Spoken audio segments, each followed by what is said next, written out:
Hello everyone. In this video, we are going to look at a couple of vibration problems, and these are going to be free vibrations of single DOF systems. Now, in the second example, there are actually two degrees of freedom, but one of them depends on the other one, so you only have one independent degree of freedom, so we can still apply single DOF notions to this one. So the goal is to find the frequency of vibrations for this system, right? The first one is an object that is floating on a liquid, let's say water, and like a box. And you know that if you have probably experienced, if there is this box and is floating, that means a portion of the object is submerged into the water, and the buoyancy force applied to that portion that is shown with green here is enough to cancel the weight of the object, so the object is floating, right? So here what I can do is I can show this portion of the object that is submerged, this height here, I can show it with parameter y, and show it, for instance, in downward direction positive, and the cross section of the object I show it by A. The density of the fluid I show it with rho of the fluid, and the weight of the object by W. So, and I can show the total height of this object by H. So let's go for now with a simple case of a cubic shape object, right? So the volume is simply A times H. And we want to know that when it's from equilibrium, so this y is y of equilibrium, which we're going to find, if we push it a little bit further down, what's going to happen, correct? So the y that we measure in this case is actually measured from this equilibrium position, and we want to see what is going to be the equations of motion, the oscillation ODE. So first, let's find the y of equilibrium. So we say that in the equilibrium position, sum of the force in the y should be equal to 0, and that is equal to positive W minus buoyancy force. The reason I go positive W because I consider my y to be positive downward. So this is equal to 0, and the buoyancy force, as you know, is the density of the fluid times the volume that is submerged. And in this case, the cross section is A, that height that is underwater is y equilibrium. So the volume is going to be A times y equilibrium. Okay, this is the volume, and then times G, of course. So that's the weight of that green portion of the box if it's filled with fluid. That is the buoyancy force. So from here, you should be able to find y of the equilibrium, and that is equal to W over rho of the fluid times A times G. So the object will submerge by this much, and then it starts being floating completely. Now, if I push it a little bit further down, what's going to happen? Well, there are only two forces on the object if you neglect the drag, right? So we can neglect the drag, or if you want, you can include the drag, right? So let's say I can include the drag if you want. I can add some coefficient of drag times y dots. So if I draw my free body diagram in this case, when this object moved down by distance y, where y is measured from the equilibrium, there are, I can say, three forces on the object. One is, of course, W. One is the buoyancy force. And if the object is going down, let's say also there is a drag force, F drag. And we can say that this F drag is proportional to the velocity. So it's a viscous drag as opposed to like the drag that is proportional to velocity squared. So this F drag is proportional to y dot, right? So it's like C times y dot, for instance. So let's write it like that, C times y dot. So our equations are linear. Now, this buoyancy force, as you know, is the volume submerged times rho times G. So it's rho of the fluid times G times volume submerged, which is A times the total height submerged. And in that case, the total height is y plus y equilibrium.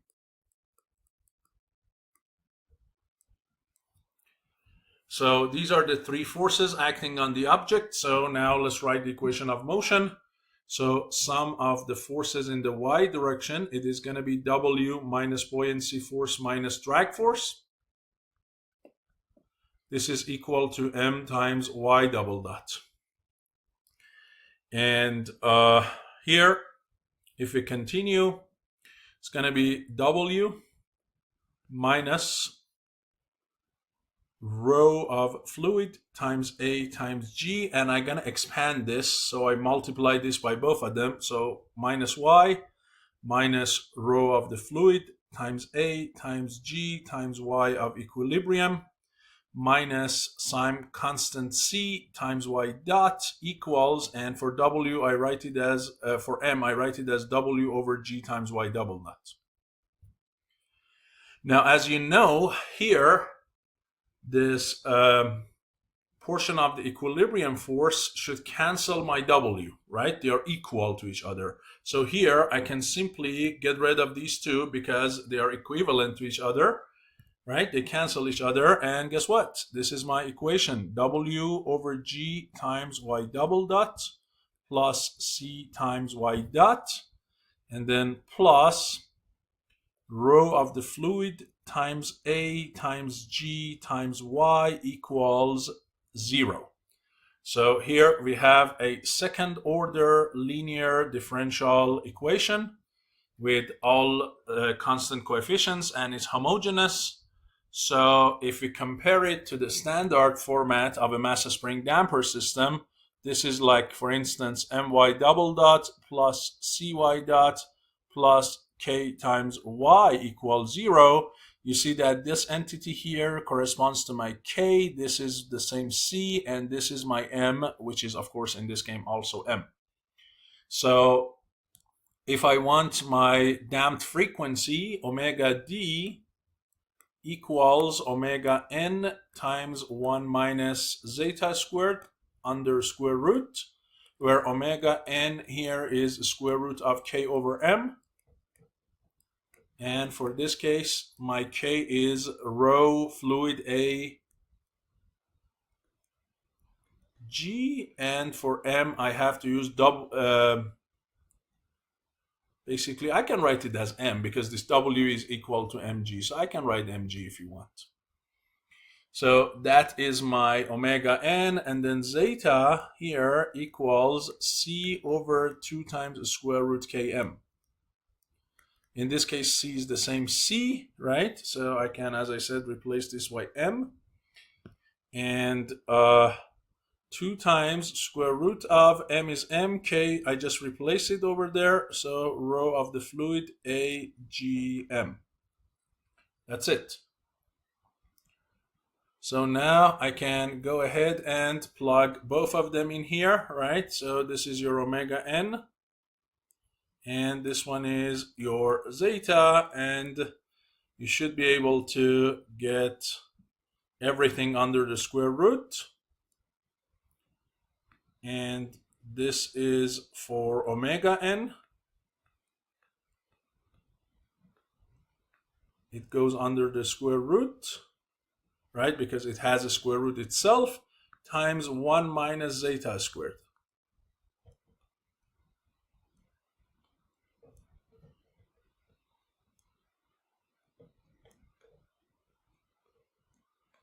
Like this.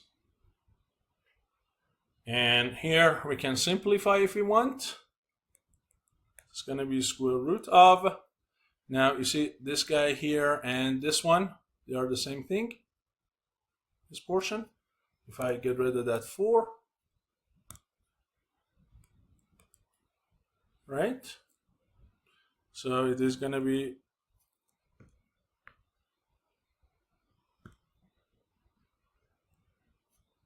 sorry.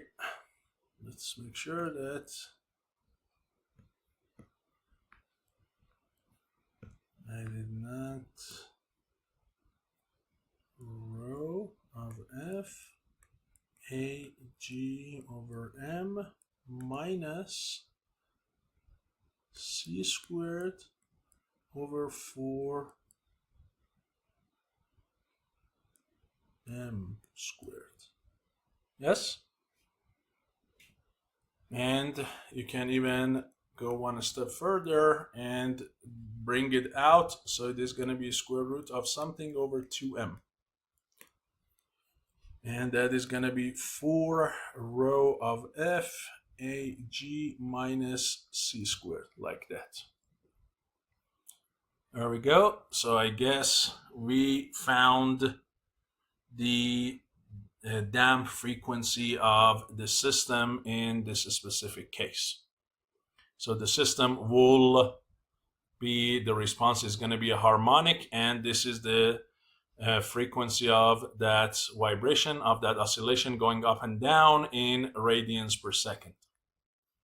Okay, and you all experience that. If I push this object down, it is going to go up, down, down, up, up, and it is going to stop ultimately because this damping term is going to remove all the energy from the object, so it is going to stop vibrating. So if you plot y versus time, of course you're going to get something like this. Of course the magnitude constantly drops, so it should go like this.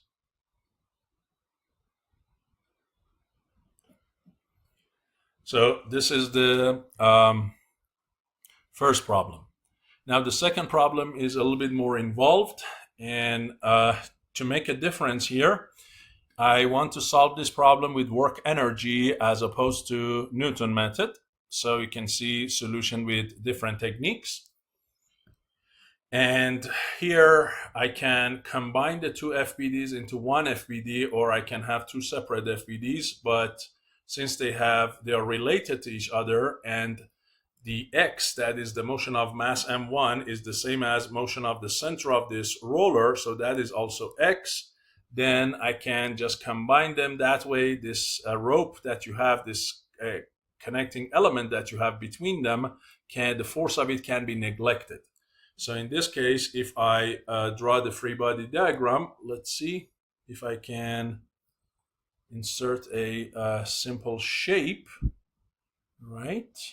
So this is one, and then we have another one here in the middle, something like this, and then we have this guy.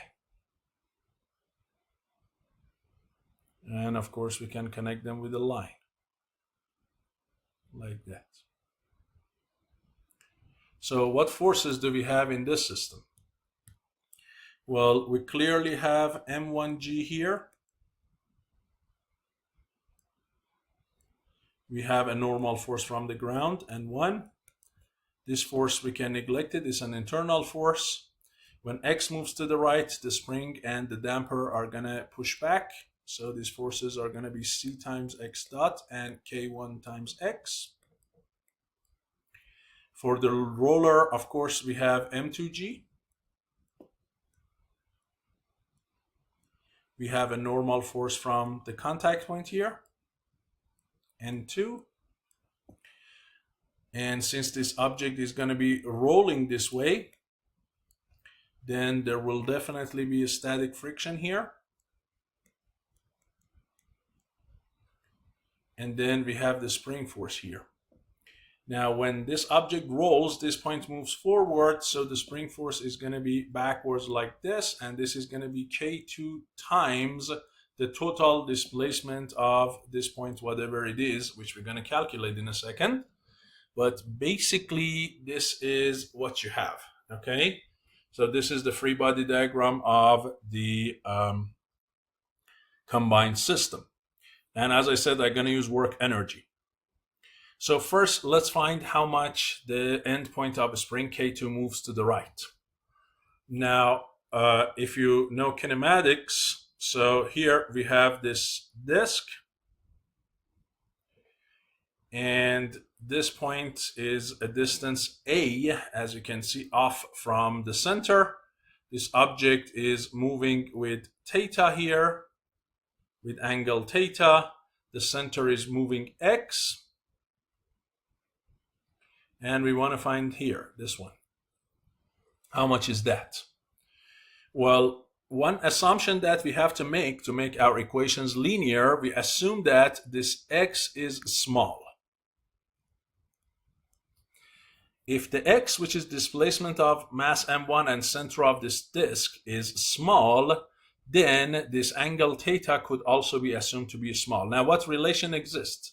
If you look at the inner disk is doing a rolling without a slipping. And if you know, in rolling without a slipping, the displacement of the center, which is x in this case, equals the radius of the disk r times the angle rotated by the disk theta. So x and theta are related through x equals r times theta. Good. That's the displacement of the center. Now, when you move up by distance a, okay, if you move this distance a upward, and this disk is going through the small angle theta, when theta is small, when this angle theta is small, then this relative displacement here is going to be a times theta for when theta is small. Okay, so because x is small, theta is also going to be small. And when it's small, that is a very good approximation, especially when theta goes to 0. So the total displacement, this is the relative displacement, a theta, the center also moved by x. So this point totally moves by x plus a times theta. That's how much this point moves from its original position. And that is exactly what you have to use here as the total elongation of the spring, assuming that the springs are initially unstretched. So that's another assumption you have to make, that these springs are both initially on stretch when x is 0. They are initially on stretch. So now we have to use work energy. We have to consider two different positions, position 1 and position 2. Now for position 1, I assume that this is my initial condition. So I move this mass from x of 0, I move it to some known value, right, to the right side, for instance, call it x naught, and then release it, let's say, from rest or a known velocity. So in this case, position 1 is basically x at time 0, x1 equals x naught, and initial x dot is 0, so I release it from rest, let's say. And when x does not move, then the disk also does not rotate, so theta dot is also 0, so nothing is moving, so initial kinetic energy is 0. Okay, yes?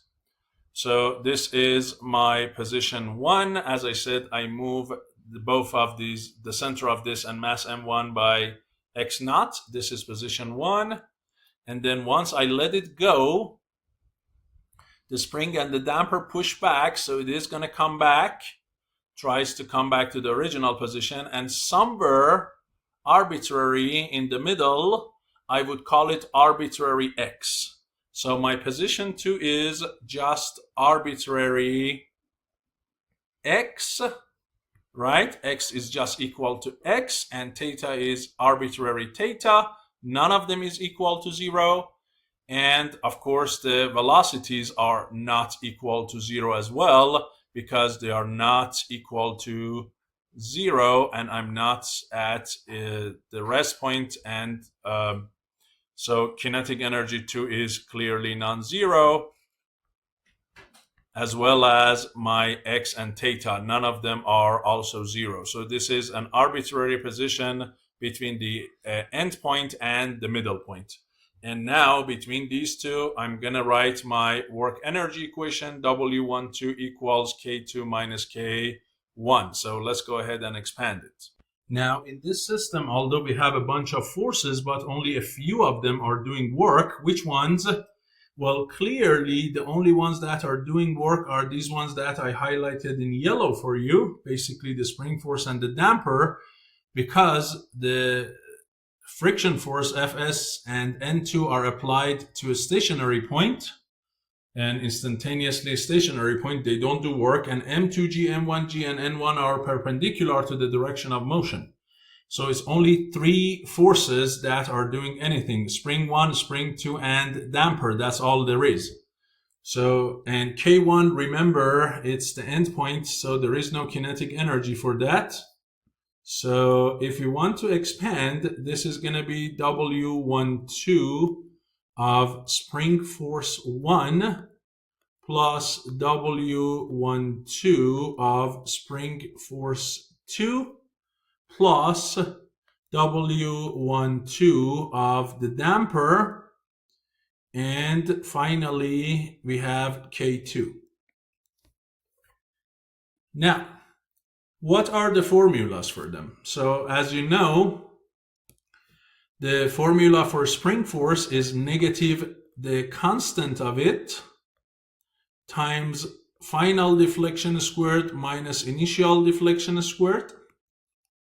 That applies for both of them.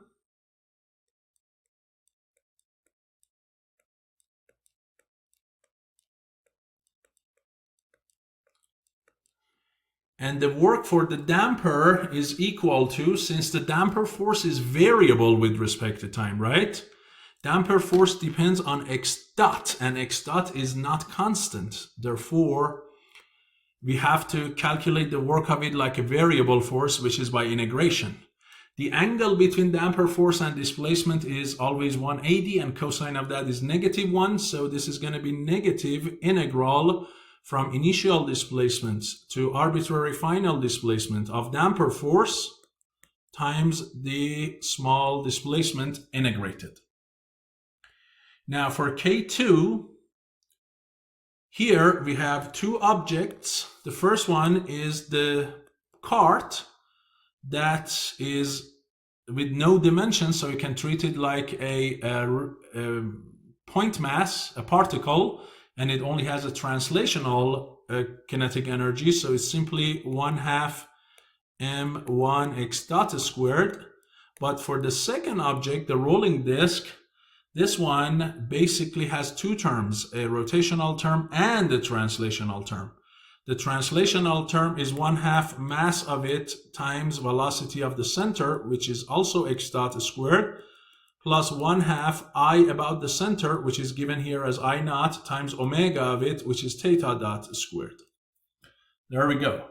So this is my work energy equation expanded. Now we need to find these individual terms and convert this to a differential equation from where we can find the damping ratio, the natural frequency, and the damp frequency. So what do we have for S1 and S2? Well, initially S1 is the initial deflections of the springs. When you moved this spring by x naught, that is your deflection. So x naught is for this one. For this guy, if you remember, this is the formula for it, x plus a theta. So this is going to be x naught plus a theta naught. Now, what is theta naught? So if the center moves by x, how much this disk will rotate?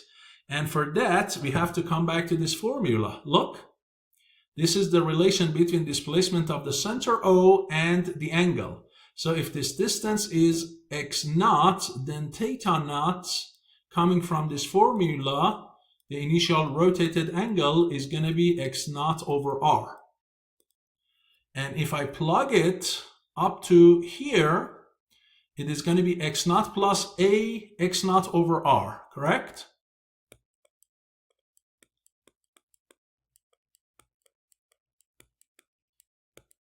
This is your initial displacement or deflection of the spring number 2. Good. When they move to arbitrary position, it's the exact same thing, except that x naught will be replaced by x.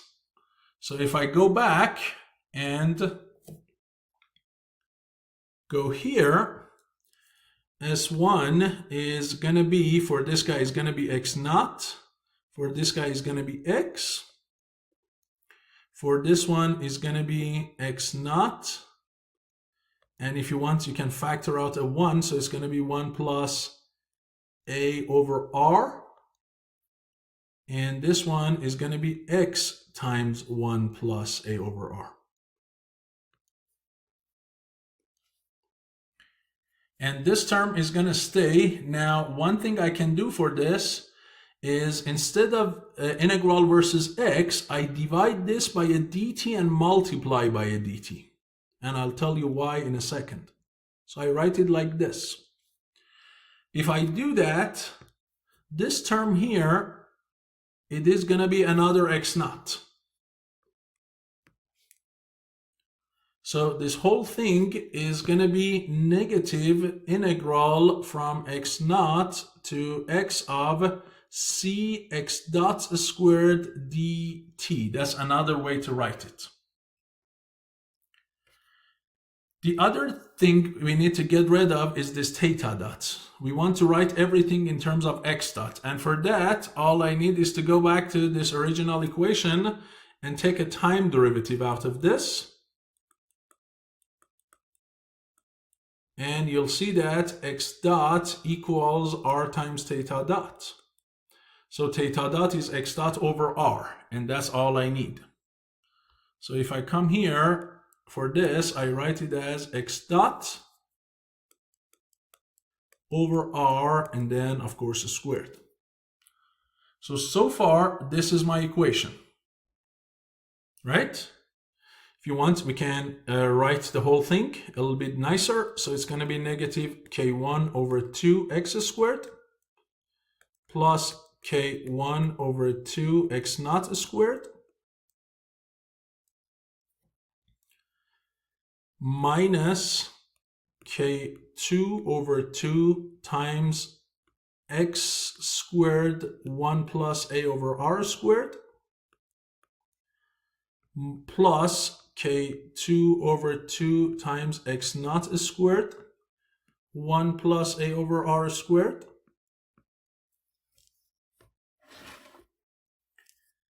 minus the integral from x naught to x of c x dot squared dt equals, and on the right side, every term has x dot squared in them. So I can do x dot squared, and then it's going to be 1/2 m1 plus 1/2 m2 plus 1/2 I naught over r squared. Like this. There we go.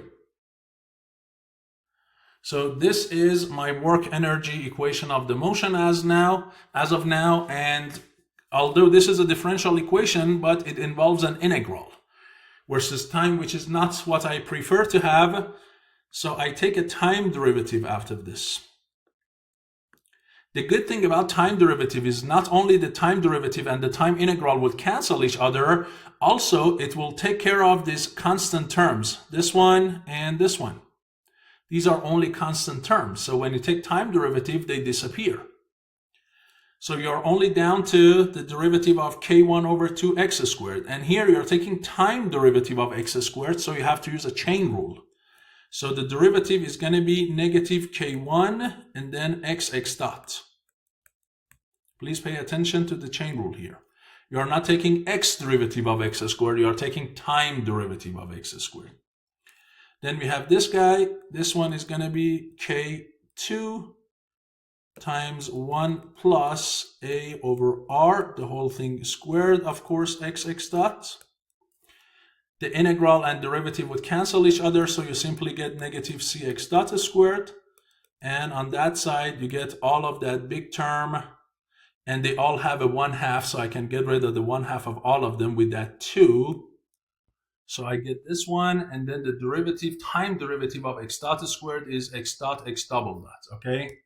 Let me make sure this is clean enough. And that's it. Now, if you look, I got my final ODE, except both sides have x dot multiplied by everything. And we know that x dot is not equal to 0. Because if x dot is 0 for all time, that means no motion. So what I do, I divide both sides by one x dot term. And then I bring these negative terms all to the same side, to the other side, and make them all on one side all positive. If I do so, my final equation will be m1 plus m2 plus I about O over R squared, or as I said, the M equivalent, times X double dot plus Cx dot plus some big term times X. This is equal to 0.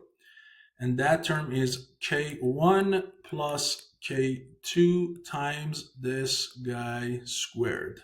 And that is 1 plus A over R. There we go. This is my final ODE of the system. And if I compare this to a standard mass spring damper system, this is my M, this is my C, and this is my K. So if I want, for instance, my omega n, that is going to be square root of K over M, which is going to be equal to this if you replace K and M. And then if you want your damping ratio, zeta, this is C over 2 square root Km. And of course, C is the same C, but that 2 square root Km involves multiplying those terms together. Okay, so that is going to be some big thing. And of course, if you want your frequency of damped oscillation, you can use the formula for omega D, which is omega D equals omega n times square root 1 minus zeta squared. And you just need to bring those in and replace them, and it's going to be some big term, but you get the idea of how to find the components of the system. So hopefully this was useful to you. You learned 2 different systems, the free vibration of them with damping, one for a buoyancy system, a floating object, and one a system with 2 connected objects. We literally have actually 1 free degree of freedom. And these are the governing equations. Thank you so much for your attention, and I'll see you in the next video. Thank you.